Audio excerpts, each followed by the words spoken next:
you're going to want to be with people when you squirm, when you scream. There's some gnarly, gross stuff that goes on here.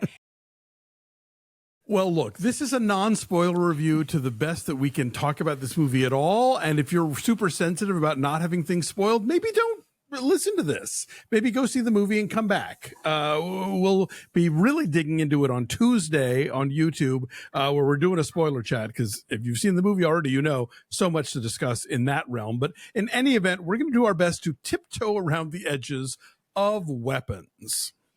Yes, we can say you should see it. Uh-huh.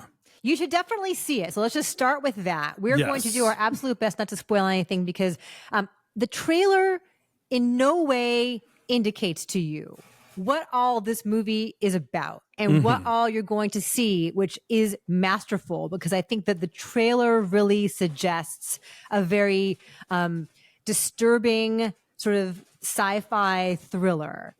And it has elements of that, but there's a whole lot more too. So come hang out, come subscribe. We're going to do a live spoiler chat next Tuesday at noon Pacific. We'll have details and a link for you on that soon.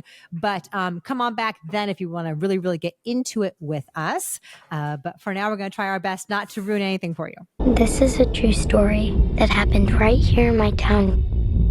A lot of people die in a lot of really weird ways in this story. Okay, so what we know is that one night, in the middle of the night, 17 kids got up at 2:17 a.m. exactly, and they got out of their beds, and they opened their front doors, and they ran out across their front yards and into the night. They all fled with purpose, and the mystery is what happened to them and why. All except for one kid. They're all in the same third grade class, except for one little boy named Alex, who showed up the next day and was the only one there.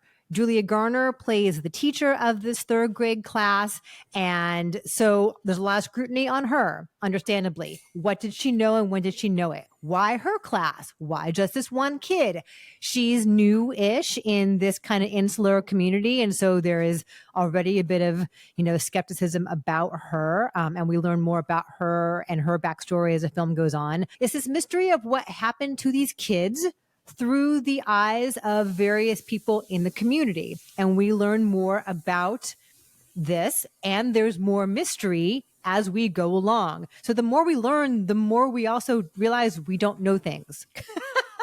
Which is kind of exciting. Yeah, it is a mystery that unfolds and envelops other mysteries. Yes, this is Zach Cregger's follow-up to Barbarian, yes, which we also loved, which is also a horror movie that played with genre. And so while this all sounds very serious and very tense, and at times it is very serious and very tense, it's also surprisingly weirdly hilarious, which Barbarian was too. Yes, right? No, absolutely. But the trailer for this would suggest just like heavy, like a weight, like a pall over this place.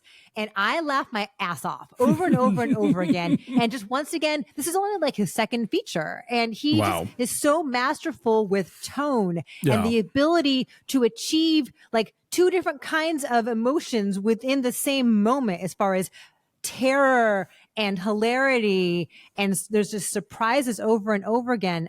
I loved the performances, the score, the sound design, just the sense of place in this small town. It is just expertly cast. I just dug it. So all I can tell you is please go see it. And I felt like there's a lot of Spielberg to this. I keep seeing comparisons to Magnolia, because of the way that the characters interact. I have seen comparisons to Steven Soderbergh, but I felt a lot of Spielberg here in the sort of the suburbanness, and also there's a lot of low camera angles, especially early on, like through the neighborhood, through the halls of this elementary school. You see it and you hear it from a kid's perspective early on, which reminded me a lot of some early Spielberg, E.T. in particular. But it's very much its own thing.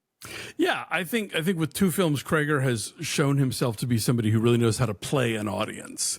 And the film opens with a child narrating at such a low volume that you are forced to be silent. Like, our theater was pretty full, and just like, you're locked in immediately. He's like, you wanted to hear it.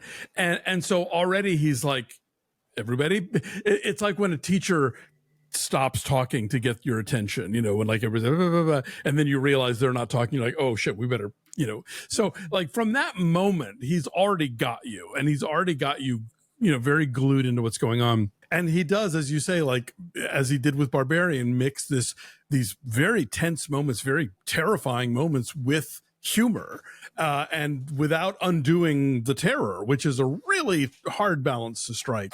And he does so again really brilliantly here. I went in knowing the inciting incident, which is what you get from the trailer, what you get from the poster. I went to the first show yesterday at all the AMCs and maybe all theaters everywhere. The first show is at 2:17 p.m., which is, a funny nod to what's going on in the movie. And yeah, I didn't know a lot about what I was about to get. And I think we're trying to do our best to give our viewers that same clean slate. This is in that category of like, go see this quickly before someone ruins it for you.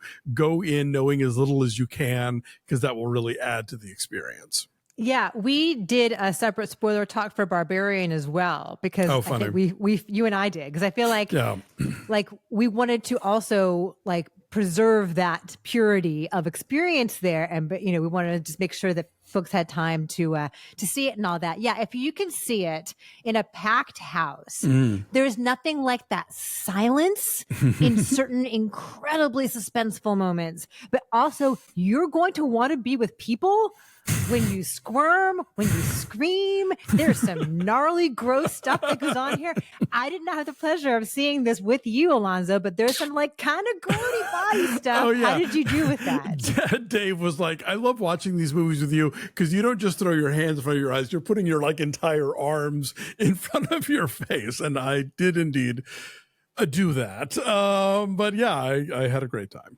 Isn't that the most fun though? Like, and I love that this is what August is now. We've gotten like for the last couple of years, some really cool horror movies in August. Strange Darling came out last August. So just like Together is August. And so just movies that, in that middle ground there between the big blockbusters and the, the heady awards contenders of the fall festival season, we got some cool stuff now in August. And this is definitely one of them.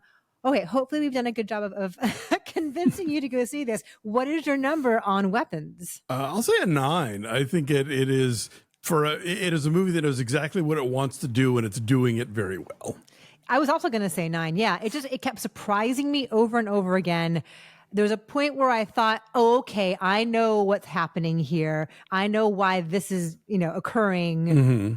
And I was totally wrong. And I love that I was wrong.